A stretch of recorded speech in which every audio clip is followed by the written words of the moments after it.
his wife were found guilty by Judge Kaufman for handing atomic secrets to the Russians. There was a guy by the name of Julius Rosenberg. His wife was Ethel. They were accused of taking information from the Atomic Research Center in Los Alamos and turning it over to the KGB. An expert in radar technology, Mr. Morton Sobel, was found guilty of the same charges. Sounds crazy. Yes, it was a zany gang, which included Mr. Rosenberg's brother, a guy by the name of David Greenglass, and a former Soviet vice consul fellow named Arkady Yakovlev, and some dweeb, Harry Gold. The Rosenbergs were members of the Young Communist League, you see, and Harry Gold was the dude who handed the documents to the Reds. Gold received a 30-year jail sentence after pleading guilty to espionage. He was pals with a scientist named Klaus Fuchs. Fuchs was in the Big House for 14 years in 1950 after fessing up that he too had been giving secrets to the Ruskies for a long time. Yakovlev took the high road, skipped town back to Moscow before the authorities could nab him. Back in the USSR, you don't know how lucky you are, boy. So, what happened to the Rosenberg? Well, they got the electric chair. Toasted? Toasted. Say, let's make a toast at getting toasted, shall we? Have you people not even left the room all day? No. Why should we? The joint has room service, and besides, Mr. Surly here is paying the tab.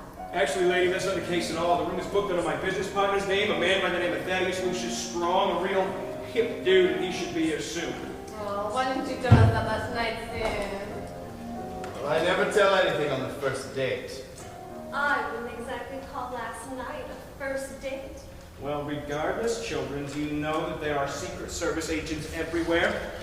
So what? So what? Yeah, so what? Well, lady, it seems that our president, who happens to be a famous actor by the name of Mr. Ronald Reagan, is giving a speech downstairs right now in the AFL-CIO. No way. I want this autograph. I cannot believe that Reagan and Bush defeated Carter and Mondale. I mean, think about it. Two of the dorkiest dudes ever to run the USA, a friggin' useless actor, ex-head of the CIA, director under Eli Lilly, and a member of Skull and Bones. I mean, it's retarded. And did you know that George Herbert Walker Bush has an idiot half-wit son with the same name minus one name, his own goddamn name, who, well, yeah, was a friggin' cheerleader? Yes, I believe that. I can see that you ladies are in uniform and all, but let's be honest. Well, I work you dames also involved with, and don't tell me it's babysitting.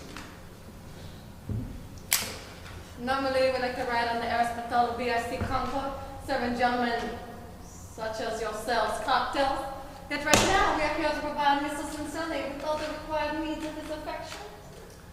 Yeah, normally we work for our friends, yet today we're here to help cultivate mental and physical stimulation as well. Edward, these ladies are my friends, so no questions. What's your line of work, Edward? Eddie.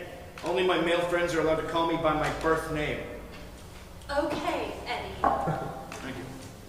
I'm Sarah Donan, and this year's Fairmont. We like to party. Me too. So what's your job, Eddie? Well, Edward here has never had a job. He gambles, he's a freeloader, and a bum. He doesn't look like a bum. His fingernails are well manicured and his rent expensive cologne. Is that one-man show by Jacques Bogart? gee, lady, you're right. You're pretty. And you're smart. That makes you dangerous. No. I believe it's the beautiful and stupid ones who are dangerous. They don't care what they say or to whom they say it. Also, no one talks to an ugly woman. They just stand there and never say a thing. This makes them revengeful. They are not to be trusted either. Yeah, like Medusa. Turning a man to stone's easy. You just tell them the truth. They'll have nothing left to say as he stands there in shock. I mean, he doesn't have to turn into stone so long as he's looking at a reflection, right? I mean, if so Perseus did it, then got his head clean off. Perseus never got caught. He might have been, or still is, Philip Morris, a professor at MIT who was working with Oppenheimer and Fermi on the Manhattan Project back in 1942. survive. The only people who know the truth? KGB. Let's change the subject, shall we? You ladies like music? Who's your favorite composer? We don't like composers. We like new wave bands. And what in the hell is new wave? New wave, what's up right now? Depends. Like Thorben Gristle, Nurse with the Wound, Nightmare Walk, Susie and the Banshees, and the Damned. Well, I'll be damned. Personally, I think the greatest band of our generation is Depot. They've come out with such hits as Secret Agent Man, Girl You Want, Freedom of Choice, Whip It. Whip it. Whip it good. Say, Pheromones. Have you heard the new album by New Order? Ceremony. Yeah, it's great. Wait, did you just say New Order? It sounds like a fascist neo-Nazi Republican marching band. No, they were Joy Division. Helene Curtis killed himself on May 18th of last year. Do any of you music connoisseurs know what a Joy Division is? Hey, a Joy Division was the name for Nazi concentration camp brothels back during World War II. Do you ladies enjoy fine art? I'm sure you like the surrealists, such as André Breton, Marcel Duchamp, Mondray, Yves Tanguy, and Salvador Dali, who wrote Hidden Faces, a novel as hard to comprehend as his art. Their works are completely anti-Bauhaus. Bauhaus fucking rules. Fuck yeah, Bela Lugosi's dead. And Spy in the Cat. Telegram Sam. You ladies are too much, huh? Say, have you heard about all of those homosexual men who are mysteriously ill? It's a goddamn breed. Gay-related immune deficiency. There ain't no cure for Kaposi's sarcoma. Yes, it's the Black Death of the modern world. The only way to live is if you've got the CCR5 Delta 32 positive gene. Then you're good to go. Otherwise, there's no cure in sight. There ain't no cure. Fucking A. Fuck it! Who needs a cure? Who needs the cure? The Cure is one of the best bands ever, you asshole. Je suis revanche, je suis mort, je suis l'étranger. Le mortel now. I'm alive. I'm dead. I'm the stranger killing an Arab. A stranger killing an Arab? Well, that sounds like the French were helping Saddam Hussein in July of '79 to replace Ahmad Hassan Bakr as president of Iraq. You see, Bakr had close ties to Syria, you know, and so Hussein places Bakr under house arrest to blame Syria for plotting a coup. I would not be surprised if Bakr died, say, poison, huh?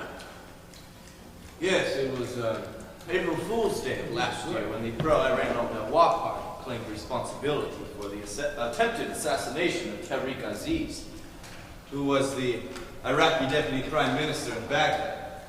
It was a simple revenge for the execution of its members, yet Iraq blames Iran. And there were 40,000 Iranian-born Shiites expelled from Iraq, evicted. And the landlord, Saddam Hussein, demanded the secret execution of Ayatollah Sadir and his uncool sister, Bint al-Huda. Soon after, Khomeini, while taking a bubble bath, ordered the overthrow of the Baath regime. It's nothing but a street fight. Soon there's going to be an Iraq-Iran war, and I bet both sides blow up each other's oil fields. Oh, that's also very existential. Lady, it was Albert Camus who wrote The Stranger and the Myth of Sisyphus in '42, Caligula in '44, and The Plague in '47. He died in a car wreck in 1960 with an underage girl at his side, huh? That guy was a rebel. He wrote the best goddamn book ever on the subject. What's it called? Really? The Rebel?